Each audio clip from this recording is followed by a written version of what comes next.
If you have ADHD, you're going to struggle to eat healthy. And that is what the research is showing us. Children presenting with more ADHD symptoms may be at an increased risk of an unhealthy diet. 100% can confirm. But overall diet quality does not affect the risk of ADHD. Huge. I also want to mention that because we lack dopamine, our brain craves it, which means that we are going to likely be pulled towards sugar and carbs.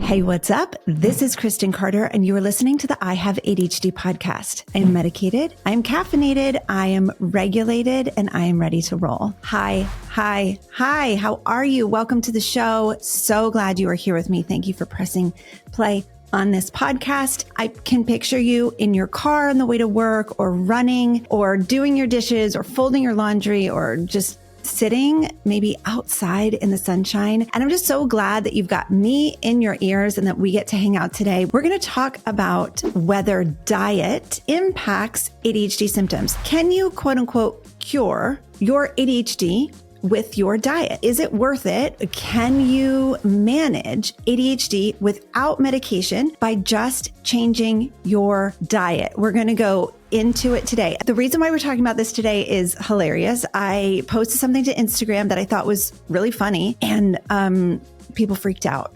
People freaked out. And listen, if you don't have a sense of humor, you probably shouldn't be following me on Instagram. I just want to throw that out there. Like, I am not going to hold back when it comes to just kind of poking fun and being silly and maybe just saying some things that are over the line. I just think that's funny and fun. And I like it when other people do that. That's the kind of content that makes me chuckle, that makes me get into it. And so, like, if that's not for you, that's okay. Listen to this podcast. Don't follow me on Instagram. But I want to tell you about the reel because this is what sparked today's conversation. So the copy, or like what the reel said, was, when people tell me they just manage their ADHD through diet and exercise and are unwilling to try medication. Unwilling to try medication. So here is the audio. I think it's hysterical. I'm going to play it for you. When you see and realize what you missed out on, you are going to choke. This is supposed to be funny. Like, listen, if you've been trying to manage your ADHD without medication, and then all of a sudden you give medication a try, statistically speaking, anecdotally speaking, it is very likely that you're going to be like, OMFG, I cannot believe how much has changed with medication. And that, it was just a funny, supposed to increase engagement reel. And let me tell you, it did increase engagement because some people freaked out. So it really got me thinking, okay, can ADHD be managed with diet, with exercise? I can't talk about both diet and exercise in one podcast. It's just too overwhelming. It's too much for me to do. So I really focused this week on researching whether or not diet actually does improve ADHD symptoms. So can I improve my diet and improve my ADHD symptoms? Is it worth it? Is a viable solution? I know that there are people out there, and maybe this is you, that have tried a bunch of different medications. They don't feel good in your body. You don't like the way it makes you feel. The benefits do not outweigh the cost to you in terms of side effects. That is so valid. And honestly, is that you that I was talking to? I was just trying to poke a little bit of fun. People who maybe are like on the diet and exercise train, who are just like, it's amazing. It's as if I don't even have ADHD anymore. And I'm going to get into it because I want to tell you right off the bat, if you are able to summon the executive function that it takes to a clean or a high whole foods content diet, if you're able to adhere to some sort of like Mediterranean diet, or I don't know, low foods diet, or just like nuts, like all I eat are nuts or whatever, if you are able to muster the executive function that it requires to eat a very restrictive diet, do you actually have ADHD? Like, do you? If you are able, without medication, to muster, to gather the executive function required to plan and prioritize and shop and organize and cook and not be swayed by your impulsive tendencies and not be distracted by other foods, and you don't have a high propensity for reaching for the carbohydrates and the sugars, which are what our ADHD brain craves because we lack dopamine. If you're able to muster that executive function without medication, do you even have ADHD? I mean, I would just really question it. Like, without medication, I know I'm ranting on this. Okay, listen to the tone of my voice. You're going crazy. I know I'm ranting on this, but like, there is so much involved. I have tried it. I went to a functional medicine practitioner and did all the woo-woo testing, apparently had a parasite, and I had all of these deficiencies, and she gave me all of these supplements, and it cost $700 a month. So just going to throw that out there. The privilege required to do that, huge. I tried to keep a diet record, a record of what I ate, couldn't do it. I tried to eliminate the things that she asked me. Oh, you shouldn't be eating gluten. No, you shouldn't. She had all of these things that I should eliminate. And I was just like, lady, I can't do it. I tried so hard, but the executive function required to eat in that way without a personal chef, without a personal shopper, without a husband who was just going to be like, oh, babe, don't worry about it. I'll take care of all of your food needs for you. I literally could not do it. She also told me that ADHD medication causes seizures. She's like, oh my gosh, you should not be taking that. ADHD medication causes seizures. And I was like, oh my gosh, it does? I should never take ADHD meds again. And then I researched it. I was like, girl, you crazy. Why do people say these crazy things? Especially quote unquote medical professionals, which by the way, she is not. If you are a functional medical professional, a functional medicine practitioner, you may have some training, but you also may not. Okay. So there's not a viable standard for that, but I'm moving on. I just want you to know that like I have tried to go that route of managing my ADHD with diet. And so maybe this entire episode is just projection and a rant because I couldn't do it. Maybe that's what this is. But for what it's worth, this is what you're getting because I am bitter that I couldn't do it. And I am bitter that there are people out there on Instagram saying like, oh my gosh, ADHD medication is really bad for you. It has long-term negative effects. That is not based in any sort of research. And you should just manage it with diet. Oh, okay, thanks. I'll just get right on that. I'll just go find the money, the time, the energy, the executive function required to improve my diet. This is also, I'm also like activated because I did interview a functional medical practitioner. And listen, y'all, if you are one of those, I love you. Thank you for the work that you do. I still take my kiddo to a functional medicine practitioner. I'm not against it. I still give them my money and I still take their supplements and do the things when traditional medicine is just not working. Okay. But I interviewed her thinking that that would be a good idea and it wasn't. And she just said so many things that made me feel like, oh, you don't get me at all. So one of the things I said was like, I know that fiber is really important and I've been taking a fiber supplement and I've seen like a really marked difference in just the way that I feel. And I was saying it like, look at me. I really feel like I'm improving my nutrition and my health. And she just like, almost with a drip of disdain was like, I would never recommend taking a fiber supplement. You need to get your fiber through Whole Foods. And I looked her in the face and said, well, I'm never going to do that. I'm never going to get all of the required nutrients from Whole Foods. I don't even like Whole Foods. I can't even stomach to eat vegetables. They're disgusting. I'm sorry. I don't like them. I have ADHD. I also have a measure of like defiance or some sort of like demand avoidance where I'm just like, I don't want to. I'm going to drink my AG1 every morning. I'm going to put a scoop of fiber supplement in there and I am going to choke it down for 30 seconds and move on with my life and then eat what I want to eat. And sometimes that includes vegetables or a salad or something. But for the most part, no, I'm sorry.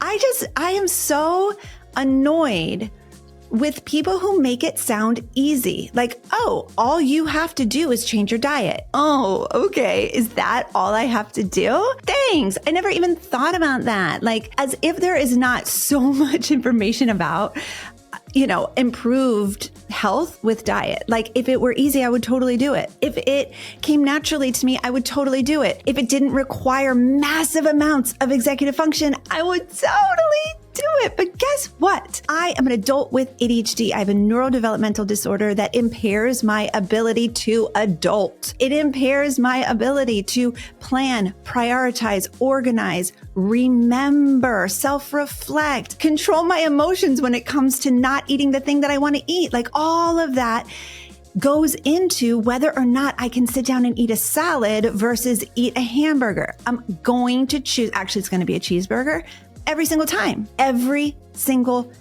Now, is this a character flaw? Maybe.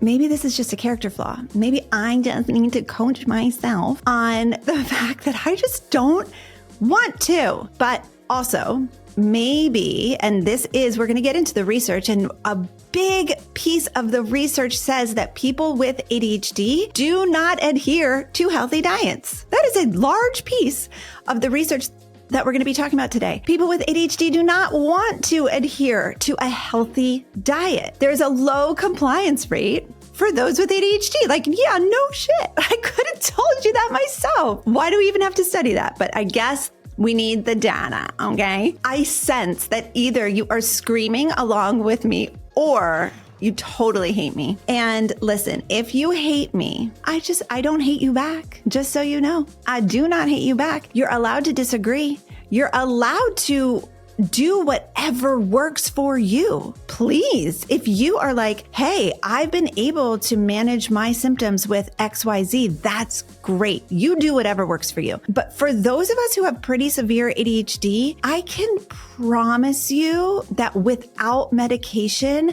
the diet and exercise tropes are just not gonna work for us, okay? It's not going to be a thing. If you have the money to hire a personal trainer, if you have the money to hire a personal chef, if you have the money to hire someone to buy your groceries, prep your meals, essentially like feed you, if you have the money to like hire a wife, if you have the money to do that, amazing, do it. I know it will make a difference. And there is some evidence to show that improved diet does improve symptoms in a small way. And so, yeah, it's certainly not going to hurt. It is certainly not going to hurt. But for those of us who are just living normal lives, I'm a person of privilege. I will say that, but I'm not hiring a personal chef. Like, I'm successful, but like not that successful. You know what I'm saying? So there's a level that you kind of have to reach to be able to do all of these things. And if you can do that, amazing. Amazing for you. I'm so happy for you. That is not something that I'm able to do. Okay, let's move into more of like the research-based part of the program. That was the rant. I hope it was entertaining, but it was cathartic for me. So that was the rant. Now we're going to move on to the research. Okay, if you're watching on YouTube, obviously costume change. This is the next day. I couldn't record all in one day. I just couldn't get it done. So here I am the following day with new hair, new shirt. It's pretty cute. I hope you enjoy it. Let's get going. So I want to address the research regarding nutrition in the management of ADHD. I ranted for a long time and I hope you loved it. If you are my people, you love my rants. If you're not my people and you hated it, I don't hate you back. I want to take a couple minutes though to assess the research regarding nutrition and whether or not it can help to manage our ADHD symptoms. There's a couple things that I want to say. First of all, I am going to look at one article in particular called Nutrition in the Management of ADHD, a review of recent research. It was published July 28th, 2023. The reason why I'm looking at this specifically is because I don't have the time and capacity to go ahead and pull up every single study and read it. And this is just a comprehensive overview of lots of different studies. And so in this article, which I will link in the show notes, in this article, it names a ton of studies and they do a comprehensive overview. I feel compelled to acknowledge that I'm just a girl reading research, okay? And for those of you academics out there, you have a specific way of looking at the research, and I honor you and I love you, and I just want to let you know that I know you're better at this than I am. I just feel compelled to say you are way better at this than I am. If you are in academia and if you have been studying how to read research for years and years, that is not my expertise. I'm just a girl reading research. Okay. And I've read a lot of studies over the last 5 to 10 years. And I'm going to really do my best to distill it down, make it palatable, and help just the lay person with ADHD to understand and interpret the data. What's really important for me to relay right off the bat is that every single study mentioned was done in children. It's so annoying. Us adults with ADHD really get the raw end of the deal. There is just not much research yet on adult ADHD. Side note here, it wasn't until the 1990s that ADHD was a recognizable diagnosis in adults. So that is fairly new. We're only talking 35-ish years that ADHD has been a recognizable diagnosis in adults. So we don't have much research on this phenomenon in adults. Okay. So all of the studies mentioned were done in kids and they're all pretty small. And when I say pretty small, I'm talking 30 to 300 children is like the norm. There are a couple studies mentioned that have a couple thousand kids, but most of them are so tiny, under 1,000 children study. Okay, so here's where we're going to start. I'm going to read you excerpts from this article, which remember is referencing different studies. Again, I'm going to link it in the show notes. If you want to go and look at each individual study and dive deeper into it, great. Please do it. We're going to start here. No associations were observed between child diet quality and ADHD symptoms or diagnosis. Just right off the bat. We're just going to start there right off the bat. No associations were observed between child diet quality and ADHD symptoms or diagnosis. In a study from the Netherlands, there are findings that suggest that children presenting with more ADHD symptoms may be at an increased risk of an unhealthy diet, but that overall diet quality does not necessarily affect the risk of ADHD. This is what I was saying at the beginning. If you have ADHD, you're going to struggle to eat healthy. And that is what the research is showing us, right? Children presenting with more ADHD symptoms may be at an increased risk of an unhealthy diet. 100% can confirm. But overall diet quality does not affect the risk of ADHD. Huge. I also want to mention that because we lack dopamine, our brain craves it, which means that we are going to likely be pulled towards sugar and carbs. And here is what some of the research says. A sweet dietary pattern was found to be associated with an increased risk of attention deficit hyperactivity and ADHD symptoms. A food item analysis of this dietary pattern showed that consumption scores for chocolate, chips, and fruit jams correlated positively with attention deficit hyperactivity and ADHD symptoms. In contrast, a vegetable dietary pattern was associated with reduced risk of ADHD symptoms. Again, what this is showing is people with ADHD are drawn to sweets, are drawn to chips, are drawn to fruit jams. I mean, who doesn't love a good fruit jam? But remember, correlation does not equal causation. So the fact that, an increased risk of symptoms and sweets go together does not necessarily mean that the sweets are actually the cause of ADHD. Do you remember in the late 90s, early 2000s, or whenever it was that everyone was super concerned about food dye? So many articles, books, all of the things, food dye, it causes food coloring, it causes ADHD symptoms, blah, blah, blah. In this article, regarding food coloring, there is no convincing evidence of the efficacy of food color elimination in the treatment of ADHD. So parents, you don't need to worry about it. It's all good. Here's another excerpt. While the findings of observational studies suggest a role of dietary patterns in the management of ADHD, the designs of these studies are unable to establish a causal relationship between ADHD and diet. Associations between A low prevalence of ADHD and adherence to healthy dietary patterns do not necessarily imply protective effects of the foods consumed in childhood. For example, the mothers of children consuming healthy diets may also have eaten healthy foods during pregnancy and have therefore provided their offspring with essential nutritional compounds during critical phases of brain development. The associations observed between ADHD risk and dietary habits may also be explained by reverse causation, with ADHD behaviors leading to a preference for certain foods. Furthermore, associations between diet and ADHD may be caused by other,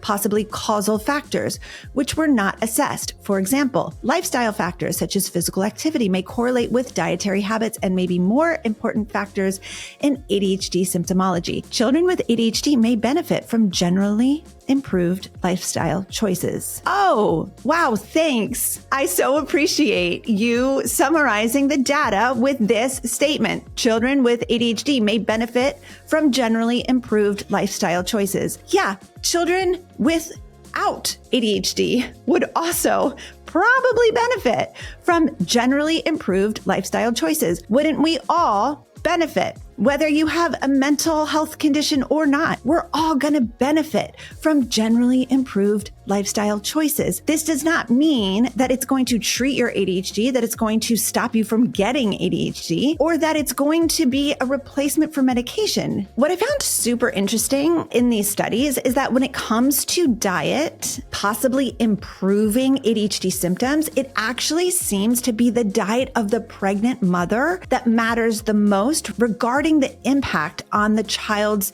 predisposition to show ADHD symptoms, which is fascinating to me. But it makes sense as a human is developing in the womb, as their brain is developing, the better the nutrients, the better the environment, probably the lower stress, the lower cortisol. Like if you are just in a loving, wonderful, perfect environment and you're able to eat whole foods and just totally clean, it makes sense that that would be more likely for a brain to develop typically. So here is an excerpt here. On the basis of 77,768 mother-child pairs eligible for studying ADHD diagnosis and 37,787 pairs for ADHD symptoms, better overall maternal diet quality during pregnancy was found to be associated with a small reduction in the ADHD symptom score at 8 years and a lower risk for ADHD diagnosis. That is a large study. That is the only study listed in this entire article. That is huge. And so that is promising. What I want to say about that though is like, wow, to me feels like a lot of pressure for ADHD mothers that are pregnant. It feels like pressure to me. And then it also feels like an opportunity for self-blame. So I'm an ADHD mother. I birthed 3 children. 2 of them have been diagnosed with ADHD. Is that my fault because I didn't eat enough, nutrient-rich food when I was pregnant with them? So that one, like the evidence is there, but it feels yucky. And sometimes that's just the way it is. Sometimes we just have to accept that that's the truth. I do not blame myself for my children's ADHD diagnoses, other than to be like, yeah, it's hereditary. I have a parent who was diagnosed with it. I was diagnosed with it. I have 2 children that are diagnosed with it. That makes sense. Yeah, I don't know how that sits with you, but I just want to hold you close if that was tough for you. I posted this article, Nutrition in the Management of ADHD, a review of recent research. I posted that in our Slack community because I know I have a lot of nerds on my side or in my corner in our focused ADHD Slack community. One of my favorite people in the whole world, Dominique, is an academic, and she broke down this information for me in such a wonderful way. I so appreciated it. And I want to quote her on one of the paragraphs because it was really helpful. She says, nutrition is incredibly complex and individualized in ways that we're only beginning to understand. Each of us have our own genetics, which affect how our bodies absorb, process, store, and manage each nutrient. We're only scratching the surface of this knowledge at this point. These genetics then can interact with other factors like structure of our digestive system, any damage from infections, toxins, injuries, autoimmune conditions, medications, etc., which affect how we intake and absorb macro and micronutrients. These things change over time in ways that are largely hidden to us, and our digestion is not just about us, but also the colonies of bacteria that live in our gut and help us process the nutrients that we intake. And some nutrients cancel out others, anti-nutrients, or enhance each other, but only in certain doses. And then she puts emojis like she's melting because it's just too confusing. And I think to her point, we can't just say, oh, just improve your diet and blanket statement, everyone is going to have this quote unquote magical diet that we can just follow to improve symptoms. Now, I do want to let you know of two things there is a little evidence that do improve symptoms. There's evidence that adherence to a Mediterranean diet containing vegetables, legumes, nuts, fruits, grains, and fish may improve ADHD symptoms slightly. So if you want to give a Mediterranean diet a try, go for it. There is also some evidence to show that an increase in vegetable protein may improve ADHD symptoms slightly. So if you want to give that a try, for sure, give it a go. It is never going to hurt you to improve your diet. Please do not hear me say, don't even bother. It's not worth it. This is stupid. Please don't hear me say that. Improve your diet. Do it. It's that's going to make your life better, whether you're medicated or not, whether you have ADHD or not. Improving your diet is always going to be a net positive for you. What I want to push back against is you don't need the idea that maybe you don't need medication. You just need to improve your diet. That, my friend, is some bona fide BS. Again, I'm going to just give a little cushion and a little caveat of I know there are those of you out there that have tried medication and it wasn't a good fit for you. I see you. I validate you. This is not directed at you. Please hear me say that. This is directed at the idea that in general, people with ADHD are just pill pushers who need to get off meds and improve their lifestyle and make better lifestyle choices, as if it were that easy, as if that's going to improve symptoms, as if ADHD is as simple as I can solve it with my diet. Okay. That's what I'm pushing back against. Let's all improve our diets. Let's all do it. And I know I've said that I don't care. I care. I'm feeling a type of way about the fact that how hard it is, but I definitely do care. I want to be a healthy human. I also want to not be pressured into managing my ADHD in a way that just isn't compatible with my brain. And so let's all just allow each other to treat our ADHD the way that we choose. And let's be cognizant of the research that says hey, sure, improving your health is going to be a good thing for you, but it's not a cure for ADHD. It also does not cause ADHD if your diet is poor. My loves, I hope you I hope you enjoyed the ride, because this certainly was a ride. I'm going to talk to you next week. Bye-bye.